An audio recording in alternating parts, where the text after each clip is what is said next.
नमस्कार दोस्तों, मैं केसी साहू सर आप सबका स्वागत करता हूं आपका ही अपना चैनल केसी सर के क्लासेस में। दोस्तों आज हम फिर वही सेठ के बारे में चर्चा करेंगे। जी हाँ, वही सेठ जिसको एक ठग ने खूब लूटा था। जी हाँ, और उस वीडियो को आप लोग खूब देख रहे हैं, खूब पसंद कर रहे हैं। कौन सा वाला है? ये वाला। जी हाँ, एक सेठ को एक ठग ने कैसे लूटा था, बस एक गणित का उपयोग करके। वैसे ही गणित का उपयोग करके आज सेठ जो है किसी मजदूर को लूटने वाला है। जी हाँ दोस्तों, आज का गणित थोड़ा सा अलग है। अब ये क्या करेगा, एक बार लूटा गया है ना सेठ, अब उसका वो भरपाई करेगा। तो कैसे भरपाई करेगा, तो आज की वीडियो को पूरा देखेंगे ना तो आपको बहुत मजा आएगा। ध्यान दीजिए दोस्तों, मैं आप लोगों को एक चीज बता देना चाहता हूं। जब हम लोग वीडियो बनाते हैं तो कई बार क्या होता है, हम लोग रात में वीडियो बनाते हैं या कई बार हम लोग के पास टाइम नहीं रहता है, तो वीडियो को कई बार हड़बड़ी में बनाना पड़ता है ना, जल्दी जल्दी बनाना पड़ता है, तो छोटी मोटी गलती हो जाती है। तो उन छोटी मोटी गलतियों को आप लोग हमें क्षमा जरूर करेंगे कि छोटी मोटी गलतियां होती रहती है। और आइए आज का वीडियो हम प्रारंभ करते हैं। वीडियो प्रारंभ करने से पहले आपसे एक अनुरोध है कि यदि आपने चैनल को सब्सक्राइब नहीं किया है ना, तो चैनल को सब्सक्राइब कर दीजिए, बेल आइकन को प्रेस करके ऑल को टच कर दीजिएगा। क्यों? ये देखो कितने, मात्र 17% लोगों ने अभी तक मेरे को सब्सक्राइब किए हैं, बाकी के लोग तो सब्सक्राइब किए नहीं है भाई। तो मेरा चैनल आगे कैसे बढ़ेगा, है ना? तो आप लोग चैनल को सब्सक्राइब जरूर कर दीजिएगा। और हाँ, आज का वीडियो प्रारंभ करते हैं एक सेठ की चालाकी से। देखिए, ये सही है या गलत, ये आपको बताना है भाई कि सेठ ने सही किया या गलत किया। अब देखिए क्या हुआ, एक मजदूर था और मजदूर और सेठ के बीच जब झगड़ा हो गया ना, और झगड़ा हुआ तो इन लोग हाई कोर्ट भी चले गए, कोर्ट चले गए, कहीं भी चले गए होंगे, तो वहां पर सेठ ने जीत लिया। कैसे जीता होगा, ध्यान दीजिएगा। अभी आप लोग सभी जानते हैं कि बरसात का मौसम चल रहा है, तो बरसात के मौसम में कभी पानी गिरता है ना, कभी नहीं गिरता है, कभी धूप रहता है। तो उनके पास क्या था, गेहूं था। तो गेहूं क्या हो गया, थोड़ा सा उसमें नमी आ गया था, तो गेहूं को सुखाना था। उस दिन मौसम साफ रहा होगा, तो सेठ ने क्या किया, एक मजदूर को बुलाया और कहा, देखिए मेरे पास 15 बोरे गेहूं है ना, 15 बोरी गेहूं है, उसको आपको बाहर निकालना है। हाँ दोस्तों, इसी प्रकार के एक प्रश्न मुझे कमेंट किया गया था विपिन कुमार के द्वारा, तो उसको मैं लास्ट में दिखाऊंगा कि उसका प्रश्न कैसा था और उसका आंसर भी बताऊंगा। ठीक है, तो अभी आज इस प्रश्न को देख लेते हैं। सेम प्रश्न है। तो अब देखिए सेठ की चालाकी। सबसे पहले क्या है, एक सेठ था, उनके पास क्या था, ध्यान दीजिएगा, 15 बोरी गेहूं था। ध्यान दीजिए, और यहां पर सेठ ने क्या गड़बड़ी किया या फिर सेठ ने कौन सी चालाकी अपनाया जिससे उसने कुछ पैसे बचा लिए। बहुत सारा लॉस हुआ था ना पिछले जमाने में उनको। ठीक है, तो देखिए 15 बोरी गेहूं था, उसको उसने क्या किया, सुखाने के लिए, बाहर निकालने के लिए बोला। तो उसने क्या कहा, देखिए अब महंगाई का जमाना है, तो 15 बोरी गेहूं था, उसको बाहर सुखाना था। तो सेठ ने क्या बनाया, एक स्कीम बनाया, मतलब उसने रोजी बनाया।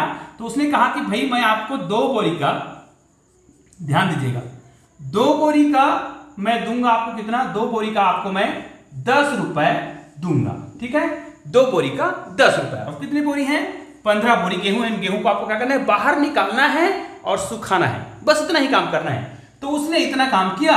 फिर सेठ ने कहा, भैया अभी मेरे पास पैसे नहीं है, मैं आपको शाम को दूंगा, आप जहां भी काम करने जा रहे हो वहां जाओ, वापसी में आओगे तब मैं आपको पैसे दे दूंगा। तो ये तो उसको पैसा भी नहीं दिया, बस उसने क्या किया, 15 बोरी गेहूं था, उसको सुखवाया, बाहर में सुखो दिया।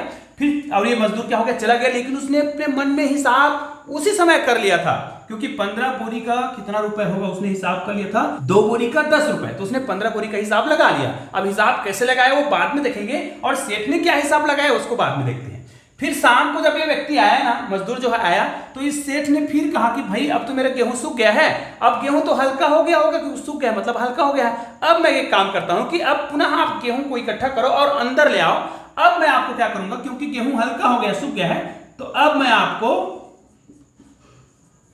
3 बोरी का 10 रुपए दूंगा, ऐसा उसने कहा। तो ठीक है, मजदूर ने इकट्ठा किया गेहूं को और अंदर कर दिया, और जैसे ही जाने वाला था तो उसने उनसे पैसे मांगे। तो सेठ ने अपने हिसाब से हिसाब किताब किया और उसको पैसे दे दिए। जैसे ही पैसा दिया, मजदूर उनसे झगड़ा करने लगा, अरे भाई मेरा तो इतना रोजी बनता है, आप इतना कैसे दे रहे हो? तो सेठ ने कहा, नहीं इतना ही आपका रोजी बनता है, मैं प्रूफ करके बता दूंगा। फिर धीरे धीरे उनका झगड़ा हुआ, तो फिर कहीं चले गए होंगे, समाज में चला गया होगा, कहीं भी चला गया होगा। तो वहां पर सेठ ने सिद्ध कर दिया कि इतना ही रुपया आपका होता है। तो दोनों के कैलकुलेशन में कहां पे गड़बड़ी है ना, कौन सा कैलकुलेशन सही है? ध्यान दीजिएगा, यहां पर सेठ ने शुरुआत में सुबह इतने रुपए की बात किया था और शाम को इतने रुपए की बात किया था। 2 बोरी का 10 रुपए और 3 बोरी का 10 रुपए शाम को, ठीक है। उसको पैसा उसी समय देना चाहिए था तो अलग रेट बनता, और बाद में उसने एक जाई करके रेट दिया ना, तो कैसा बना। तो देखिए सेठ ने क्या किया, सेठ ने एकीक नियम का प्रयोग कर दिया। कैसे, देखिएगा यहां पर मैं बता रहा हूं, इसी को फिर से लिख देते हैं। पहले सुबह बात हुआ था तो 2 बोरी का कितना रुपए हुआ था, 10 रुपए में बात हुआ था, ठीक है। ये सेठ का कैलकुलेशन है। तो 2 बोरी का 10 रुपए के हिसाब से मजदूर ने कैसे कैलकुलेशन किया, जब 2 बोरी का, ध्यान दीजिएगा, जब 2 बोरी का 10 रुपए है तो 1 बोरी का कितना होगा जी, ये मजदूर ने कैलकुलेशन किया था। उसने किया था इस प्रकार, ये आ गया 5 रुपए। तो यहां पर 15 बोरी का उसने क्या किया, गुना कर दिया 5 रुपए से। तो 15 बोरी उसने सुबह किया था ना, 15 पंचे 75। ये कैलकुलेशन किसका है, मजदूर का है। लेकिन सेठ ने अभी कैलकुलेशन नहीं किया है, बड़ा चालाक है, इसलिए तो लिख रखे हैं सेठ की चालाकी। उसके बाद उसने क्या किया, 3 बोरी किया। 3 बोरी का उसने रेट बनाया 10 रुपए, क्योंकि शाम को गेहूं सूख गया था। तो ये तो 3 बोरी का है, लेकिन इसी 3 बोरी का कैलकुलेशन किसने किया, ये तो पहले मजदूर ने इतना कैलकुलेशन किया, दूसरे बार में इसने फिर कैलकुलेशन करा, किसने, मजदूर ने। उसने क्या किया, यहां पर देखिए 3 बोरी का कितना, 10 रुपए हिसाब आ गया था, दूंगा करके बोला था। तो इसने क्या किया, फिर 1 बोरी का निकाला होगा, 1 बोरी का, तो 1 बोरी का उसने निकाला तो कितना आया, 10/3 रुपए, ठीक है। तो 15 बोरी का फिर कितना हो जाएगा, ये कैलकुलेशन किसका है, ये उस मजदूर का है, बेचारे मजदूर का है, जो क्या करता है, दिन रात मेहनत करता है ना, अपना पसीना बहाता है, तब उसको पैसा मिलता है, उसका कैलकुलेशन है, ठीक है। और एक 15 बोरी का फिर कितना हो गया, तो यहां पर कितना हो जाएगा, 10/3 गुणित 15, ठीक है, 3 पंचे 15, और इनका गुना कर देंगे इनसे, 10 पंचे 50। तो शाम को 50 रुपए बना रोजी, और सुबह उनका कितना बना था, 75 रुपए। तो यहां पर हम जोड़ देंगे 75 प्लस 50, तो इसका रोजी कितना हो गया, यहां पर ध्यान दीजिएगा, यहां पर आ गया 5 और यहां पर 7 5 12 का 1। तो इतना कैलकुलेशन किनका है, उस मजदूर का है, बेचारे का, ठीक है। अब ये सेठ का कैलकुलेशन देखते हैं। सेठ ने क्या किया, 2 बोरी का 10 रुपए, 3 बोरी का 10 रुपए, अब उसने इसको जोड़ा, ठीक है।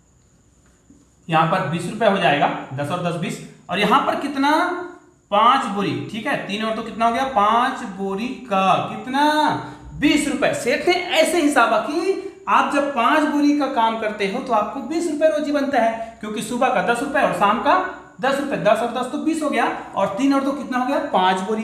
तो यहां से आपको 1 बोरी का निकालना है। सेठ ने ये वाला तिकड़म अपनाया, ये देखिए, इसको बोलते हैं एकीक नियम का उपयोग उसने कर दिया, है ना, एकीक नियम का उपयोग किया। हालांकि उसने एकीक नियम का उपयोग उसने भी किया, लेकिन उसने क्या किया, एक बार किया, सुबह का अलग निकाला, शाम का अलग निकाला। इसने क्या किया, दोनों का एक साथ निकाल रहा है, देखिए।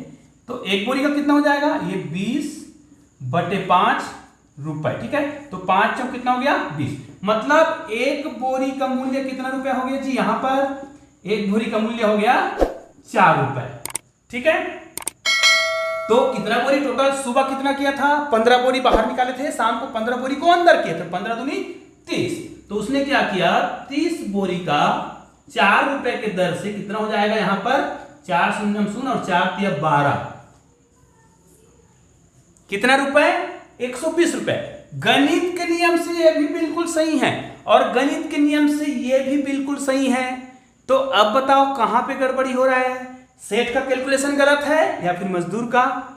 मेरे ख्याल से ना तो सेठ का कैलकुलेशन गलत है और ना ही मजदूर का कैलकुलेशन गलत है। बस गलती यहां पे कर रहा है सेठ, जो है, सेठ को सुबह का पैसा सुबह दे देना चाहिए था और शाम का पैसा शाम को देना चाहिए था, तो बिल्कुल उनको कितना रुपए मिलता, 125 रुपए मिलता। ऐसा करने से क्या हो रहा है, मजदूर को घाटा हो रहा है। लेकिन गणित के नियम में ये गलत नहीं है, लेकिन इस प्रकार का जो प्रक्रिया जो अपनाया जा रहा है सेठ के द्वारा ना, ये वाला नियम गलत है। क्योंकि सुबह का बात अलग हुआ था तो सुबह का पैसा सुबह में देना था, शाम का बात अलग हुआ है तो शाम का पैसा अलग देना था।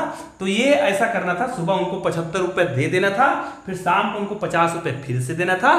तो मजदूर को इस प्रकार 5 रुपए का घाटा हो रहा है, केवल कैलकुलेशन के कारण, मतलब है ना, शुरुआत में मजदूरी दे देना चाहिए। इसलिए आप लोगों ने एक सुना भी होगा कि कल करे सो आज कर, आज करे सो अब, पल में परलय होएगी बहुरी करेगा कब। अरे आज का काम अभी करो, मतलब इसने शाम के लिए छोड़ दिया, ऐसा नहीं करना था। अब देखिए इसी प्रश्न को किसने, विपिन कुमार ने, देखिए आप स्क्रीन पर देख सकते हैं, एक प्रश्न भेजा था। हालांकि प्रश्न पूरा दिखाई नहीं दे रहा है, लेकिन इसी प्रश्न का उत्तर आपको सुशील कुमार यादव के द्वारा दिया भी गया था। और इसने क्या कहा था, यहां पर देखिए उसने क्या किया था, इसको बदल दिया था। ठीक है, 2 बोरी के हिसाब से उसने बना दिया था मूल्य के कितना रुपए, 1 रुपए, यहां पर 1 रुपए। अगर इसी सिस्टम को हम पूरा हल कर दें, बस यहां पर क्या आ जाएगा, 2 आ जाएगा, यहां पर 2 आ जाएगा। ठीक है, तो यहां पर इसको अब हम भागना देकर के क्या करेंगे, 2/5 ही रख देंगे इसको। ठीक है, तो यहां पर हल क्या हो जाएगा, इसका जो रेट है वो कितना हो जा रहा है, 2/5। तो इसको जब आप हल करोगे 30 बोरी का, ये देखिए 30 बोरी का 2/5 और 5 से भाग देंगे, 5 6 का 30 और 6 दूनी 12। तो यहां पर कितना आ जा रहा है, केवल 12 रुपए। और उसके हिसाब से इसी को कैलकुलेशन करते तो यहां पर क्या आता 7.5 और यहां पर केवल 5, तो कितना आता 7 5 12 रुपए। यहां पर 12 रुपए और 50 पैसे कैलकुलेशन किसका आता, इसका कैलकुलेशन में आता। तो ये था उनके कमेंट का आंसर, 12 रुपए 50 पैसे। और मेरे हिसाब से यहां पर देखिए इसको कितना रुपए हो रहा था, 120 रुपए, जबकि उनको कितने रुपए मिलना चाहिए था, 125 रुपए। तो दोस्तों इस प्रकार के कैलकुलेशन, गणित तो सही है लेकिन तरीका गलत है। तो आप लोग कमेंट करके बताइए कि सेठ का कैलकुलेशन सही है कि मजदूर का कैलकुलेशन सही है ना। मजदूर ने बिल्कुल सही कैलकुलेशन किया था, तो मजदूर को कितना 125 रुपए ही रोजी मिलना चाहिए था। तो दोस्तों ऐसे ही बेहतरीन गणित के लिए आपने चैनल को अभी तक सब्सक्राइब नहीं किया है ना, तो नीचे में एक लोगो दिखाई दे रहा है मेरे चैनल को, उसको क्लिक कर दीजिएगा और चैनल को सब्सक्राइब कर दीजिएगा। और ऐसे ही शानदार वीडियो देखना चाहते हैं तो बगल में 2 वीडियो दिखाई दे रहा है, उसको क्लिक कीजिए और वीडियो का आनंद लीजिए। तो दोस्तों मिलते हैं ऐसे ही बेहतरीन वीडियो के साथ, तब तक के लिए जय हिंद जय भारत।